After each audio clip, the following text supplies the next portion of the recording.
وہ مصدع قرآن میں سنایا جاتا ہے۔ میرے پیارے آقا علیہ السلام کے پیارے دیوانوں، آقا کریم صلی اللہ تعالی وسلم کے صحابہ کی فضیلت بھی گزشتہ ہم دنوں سے سماعت کر رہے تھے، خاص کر خلفائے ثلاثہ کے حوالے سے، کہ وہ حضور رحمت عالم صلی اللہ تعالی وسلم سے جو ان کو نسبت حاصل ہے اور جو فضیلتیں حاصل ہیں وہ آقا کی نسبت کی بنیاد پر ہیں، اور اہل بیت مطہرات بھی جس کے حوالے سے آج ذکر ہونے والا ہے ان کو بھی جو نسبت حاصل ہے وہ حضوری کی بنیاد پر ہے۔ میرے پیارے آقا علیہ السلام کے پیارے دیوانوں، اللہ رب العزت نے اہل بیت کی شان میں یہ قرآن مقدس میں آیت کریمہ نازل فرمائی۔ حضور رحمت عالم صلی اللہ تعالی علیہ وسلم جب دعوت و تبلیغ کا کام کرتے ہیں اور صحابہ کرام رضوان اللہ تعالیٰ علیہم اجمعین جو ہیں وہ حضور کی صحبت میں بیٹھتے ہیں تو حضور کا خیال کرتے ہیں کہ حضور رات بھی ہمارے لیے کوشاں ہیں اور کلمہ توحید کو پھیلانے کے لیے سرکار اپنا سارا وقت صرف کرتے ہیں۔ تو کچھ لوگوں نے سوچا صحابہ کے درمیان سے غلامان رسول نے کیوں نہ ہم حضور کی بارگاہ میں کچھ ہدیہ پیش کریں، کچھ تحفے تحائف پیش کریں، کچھ ضروریات کی زندگی سے جو ہے وہ حضور کی بارگاہ میں نذر کریں۔ وہ آقا کریم صلی اللہ علیہ وسلم کی بارگاہ میں کچھ ہدیہ، کچھ نذرانے اور کچھ تحفے درم و دینار کی روشنی میں لے کر آئے اور آقا کی بارگاہ میں پیش کریں۔ اللہ رب العزت نے قرآن میں آیت نازل فرما دی، قل لا اسألکم علیہ اجرا الا المودۃ فی القربى۔ اس لیے اہل بیت کی محبت ہم پر فرض کر دی گئی ہے کہ جب تک ایمان مکمل نہیں ہوگا جب تک اہل بیت سے محبت نہیں ہوگی۔ ایمان اس وقت تک تکمیل کو نہیں پائے گا جب تک اہل بیت کی محبت دل میں نہیں ہوگی۔ عزیزان گرامی، آقا کریم صلی اللہ علیہ وسلم نے ارشاد فرمایا، تم میں اہل بیت کے معاملے میں ڈرو۔ حضور رحمت عالم کی حدیث ہے، زید بن ثابت رضی اللہ تعالیٰ عنہ ارشاد فرماتے ہیں، حضور رحمت عالم صلی اللہ تعالی وسلم نے خطبہ دیا۔ یہ حدیث ہے نا متواتر، کئی صحابہ سے اس کی روایت کی گئی ہے اور الگ الگ مختلف الفاظ کے ساتھ ہیں۔ آقا نے فرمایا، اے لوگوں میں تمہارے درمیان میں دو مضبوط چیزیں چھوڑ کر جا رہا ہوں، تم اس کو مضبوطی سے تھامے رکھنا۔ ایک قرآن کو چھوڑ کر جا رہا ہوں جو زمین سے آسمان سے سب طرف پھیلا ہوا ہے اور جس کی ایک رسی اللہ کے دست قدرت میں ہے اور ایک تمہارے ہاتھ میں ہے، اور اے لوگوں دوسری چیز میری عزت ہے یعنی اہل بیت ہے۔ میرے آقا ارشاد فرماتے ہیں یہ ہمیشہ ساتھ میں رہے گے یہاں تک کہ حوض کوثر کو یہ پہنچے گے، یہ ہمیشہ ساتھ میں رہے گے۔ آقا فرماتے ہیں جو ان کو تھامے رکھے گا وہ کبھی گمراہ نہیں ہوگا، وہ کبھی گمراہ نہیں ہوگا، اور جو ان کو تھامے رکھے گا وہ راہ راست پر ہوگا۔ آقا کریم صلی اللہ تعالی وسلم نے ارشاد فرمایا، میرے اہل بیت کی محبت اور قرآن کو مضبوطی سے تھامے رکھو۔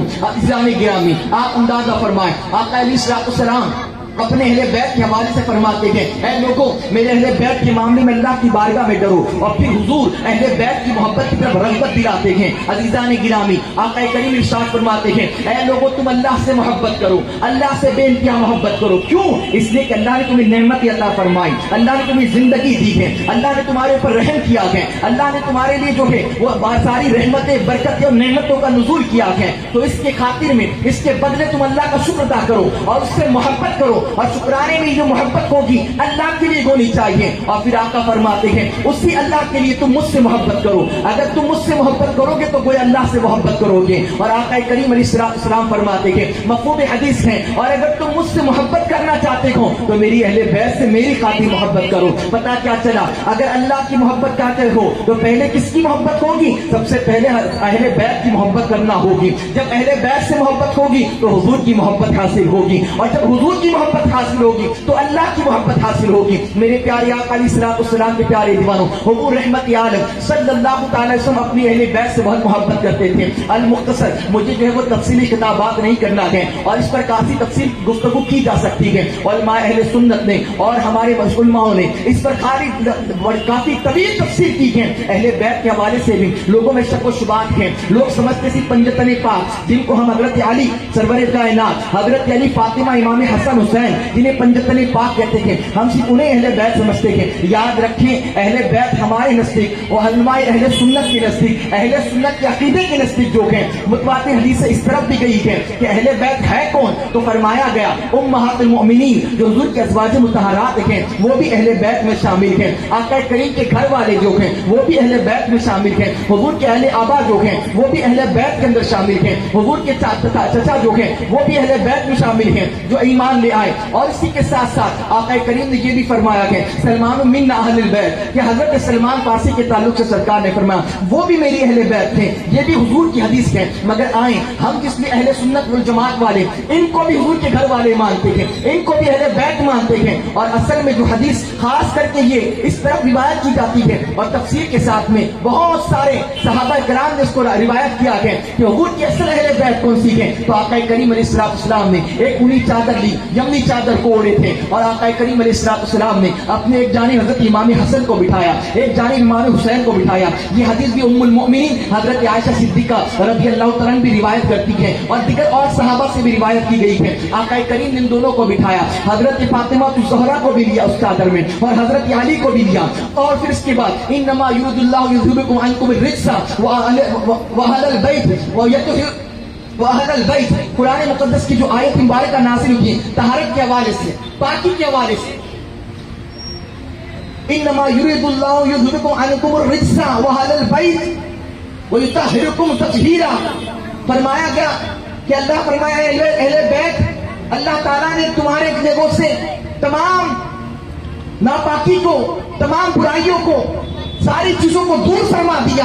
عزیزان گرامی، عرض یہ کرنا چاہتا ہوں کہ حضور احمد عالم صلی اللہ علیہ وسلم نے ان کو جب چادر میں لیا تو آقا نے فرمایا یہ میری اہل بیت ہے، یہ میری اہل بیت ہے. حضرت ام سلمہ رضی اللہ تعالیٰ عنہ بھی وہاں موجود تھی اور ایک روایت میں یہ آتا ہے کہ آپ اس چادر میں شامل ہونا چاہتی تھی تو آقا علیہ السلام نے انہیں منع فرمایا اور کہا نہیں، تم میری ازواج میں سے ہو اور تم بھی خیر اور بھلائی کے اوپر ہو، مگر میرے اہل بیت تو یہی ہیں. اور پھر جب یہ آیت مبارکہ نازل ہوئی پاکی کے حوالے سے، اہل بیت کے حوالے سے، تو آگے روایت احادیث کی ملتی ہے کہ آقا کریم علیہ السلام جب بھی فجر کی نماز کے لیے مسجد کے لیے جاتے تو جناب خاتون جنت فاطمہ الزہرا رضی اللہ تعالی عنہا کے گھر پر دستک دیتے اور کہتے اے میری اہل بیت، نماز کے لیے بیدار ہو جاؤ، نماز کے لیے تیار ہو جاؤ، فجر کی نماز کے لیے بیدار ہو جاؤ. آقا کریم نے یہ عمل روایت میں آتا ہے 40 دن تک کیا تاکہ لوگوں کو واضح ہو جائے کہ اہل بیت میرے گھر والے بھی ہیں، امہات المؤمنین بھی ہیں، ازواج مطہرات بھی ہیں، سلمان فارسی بھی ہیں. مگر جس اہل بیت کا خاص تذکرہ کیا گیا ہے آقا علیہ السلام کے، وہ حضرت خاتون جنت ہے، وہ حضرت مولا کائنات ہے، وہ امام حسن ہے اور وہ امام حسین رضوان اللہ تعالی علیہم اجمعین ہیں. میرے پیارے آقا علیہ السلام کے پیارے دیوانوں، آقا کریم سے بے انتہا محبت فرماتے ہیں، حضرت علی سے محبت فرماتے ہیں. آقا فرماتے ہیں علی مجھ سے ہیں اور میں علی سے ہوں. حضور رحمت عالم صلی اللہ تعالی وسلم امام حسن سے محبت کرتے ہیں، امام حسین سے محبت کرتے ہیں. خاتون جنت فاطمہ الزہرا کو فرماتے ہیں فاطمہ بضعۃ منی، فاطمہ میرے جگر کا ٹکڑا ہے، فاطمہ میرے گوشت کا حصہ ہے، فاطمہ میرے بدن کا حصہ ہے. عزیزان گرامی، میں عرض یہ کرنا چاہتا ہوں آج کا عنوان جو ہمارا وہ خاص کر کے ذکر حضرت علی ہے اور پھر ساتھ میں اہل بیت ہے اور انشاءاللہ کل بھی اہل بیت کا تذکرہ کیا جائے گا اور یہاں سے انہی کا ذکر ہوگا. مگر آئیں سب سے پہلے مولا کائنات کی بارگاہ میں چلیں، اس لیے کہ ہم نے خلیفۃ رسول اللہ اول خلیفہ حضرت ابوبکر صدیق رضی اللہ تعالیٰ عنہ کا بھی اور ان کی ہم نے ساری زندگی اور خلافت کا وہ دور ہم نے سنا. اسی کے ساتھ ساتھ فاروق اعظم رضی اللہ تعالیٰ عنہ خلیفۃ المسلمین خلیفہ دوم کا تذکرہ اور ان کی شہادت کو ہم نے سماعت کیا اور ان کی فکر کو ہم نے جانا. اور کل کے خطاب کے اندر ہم نے خلیفۃ رسول اللہ امیر المؤمنین سیدنا عثمان ابن عفان جامع القرآن رضی اللہ تعالیٰ عنہ کے حوالے سے ان کی سخا، ان کا حیا اور وہ جامع القرآن کی فضیلت ہم نے سماعت فرمائی. آئیے آج مولا کائنات کے تعلق سے سنتے ہیں کون علی؟ اللہ، وہ علی جس سے حضور محبت فرماتے ہیں، وہ علی جو اسلام لانے والوں میں سب سے پہلا نمبر ان کا بھی ہے. روایت جو اس طریقے سے آتی ہے کہ حضرت ابو بکر مردوں میں سب سے پہلے اسلام قبول کریں اور حضرت علی جو ہیں وہ بچوں میں سب سے پہلے اسلام قبول کرنے والے ہیں. حضرت علی کی ولادت ہوتی ہے، ولادت کہاں ہو رہی ہے؟ خانہ کعبہ میں ولادت ہو رہی ہے. علی کی ولادت کتنی مبارک ساتھ ہے. حضرت فاطمہ بنت اسد یہ کون ہے؟ حضرت علی کی والدہ ہیں. جب ولادت ہوئی تو حضرت علی نے آنکھ نہیں کھولی. روایات کے اندر آتا ہے کہ حضرت فاطمہ بنت اسد حضور کی بارگاہ میں جب یہ خبر پہنچی کہ ان کے گھر میں، چچا کے گھر میں فرزند پیدا ہوا ہے، آقا کریم ان کو دیکھنے کے لیے آئے. حضرت فاطمہ بنت اسد کہنے لگی اے میرے بھتیجے یہ آنکھ نہیں کھولتا ہے، اور دیکھو تو صحیح اس کی جب سے ولادت ہوئی آنکھ اس کی میں بند نظر آتی ہے۔ آقا کریم علیہ السلام نے جناب علی کو اپنے گود میں لیا اور پھر اپنے لعاب دہن سے نکال کر حضرت علی کے منہ میں رکھا۔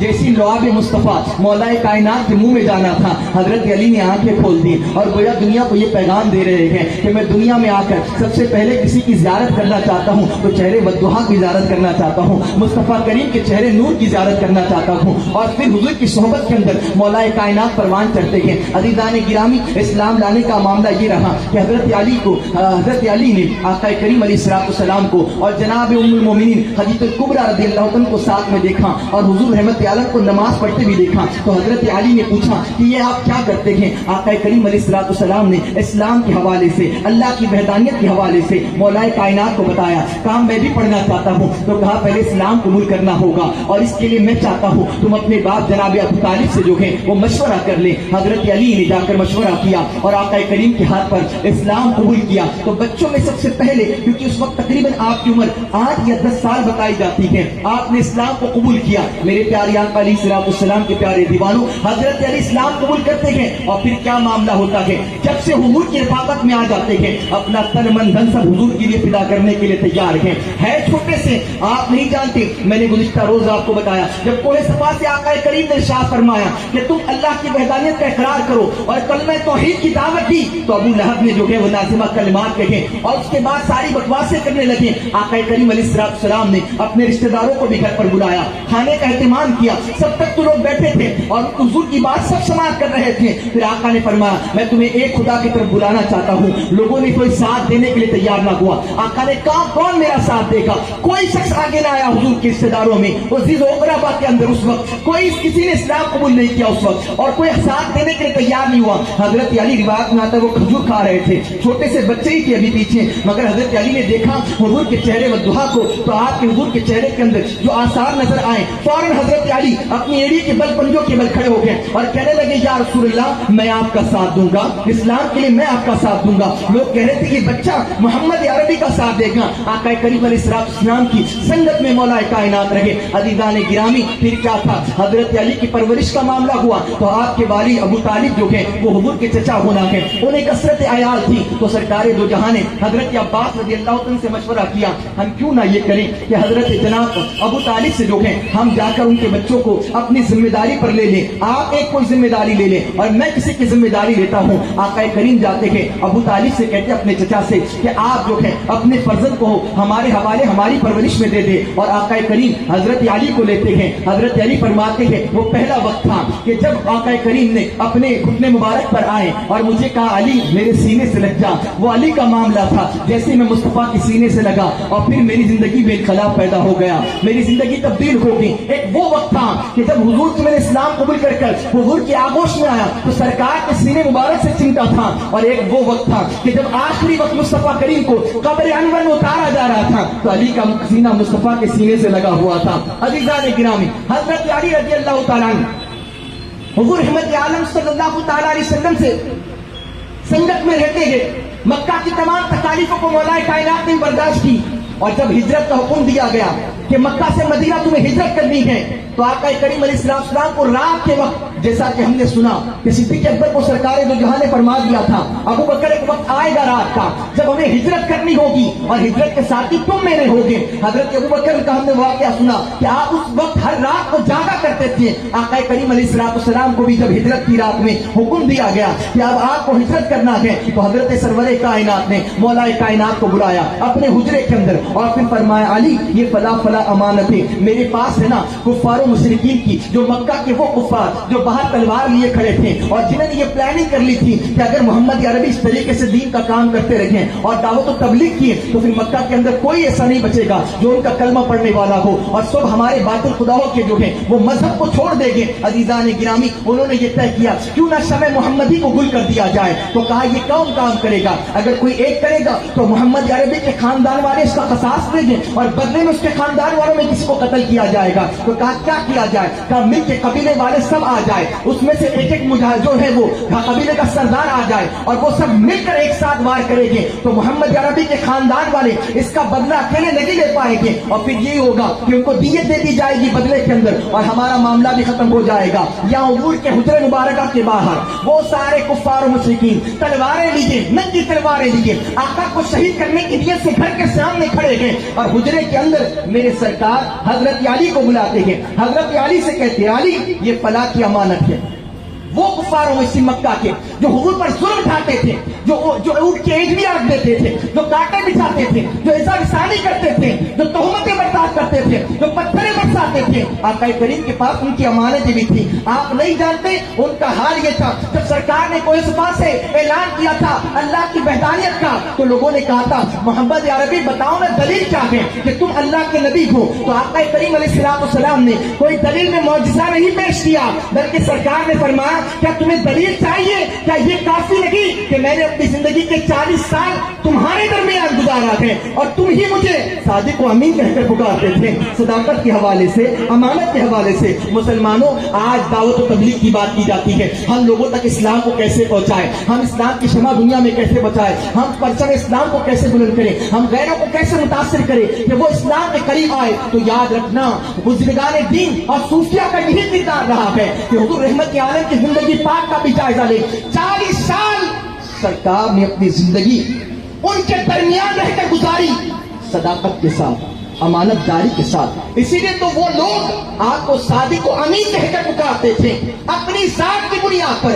آج ہمارا حال کیا ہے بتائیں, ہم اپنے ہی معاملات کے اندر کیا سچے نظر آتے ہیں, کیا امانت کے معاملے میں ہم اس میں پکے نظر آتے ہیں. آج تو حالات یہ ہیں, ہر وقت گفتگو کرتے ہیں تو جھوٹ کے ساتھ, بات ہوتی ہے تو جھوٹ کے ساتھ, کاروبار ہوتا ہے تو جھوٹ کے ساتھ, امانتوں کے اندر اس کو غنیمت سمجھا جاتا ہے اور خیانتیں کی جاتی ہیں, بات بات پر گالی دی جاتی ہے. ہمارے کیریکٹر تو اتنے خراب ہیں. آج اگر یوروپ اور امریکہ کے اندر اسلام قبول کیا جا رہا ہے تو ہمارے کردار کی بنیاد پر نہیں, بلکہ قرآن کی حقانیت کی بنیاد پر, اسلام کی سچائی کی بنیاد پر, پیغمبر رسول کے کردار کی بنیاد پر لوگ اس کو پڑھ رہے ہیں, ریسرچ کر رہے ہیں اور پھر اسلام قبول کر رہے ہیں. ورنہ ہمارا کیریکٹر اور ہماری عادات اور ہمارے اخلاق, اللہ اکبر, اللہ کی پناہ اتنے خراب ہو گئے ہیں کہ آج ہم سے اپنا کٹتا نظر آ رہا ہے. آج پڑوس کا نہیں رہا, آج دوست کا نہیں رہا, آج مومن بھائی مومن کا نہیں رہا.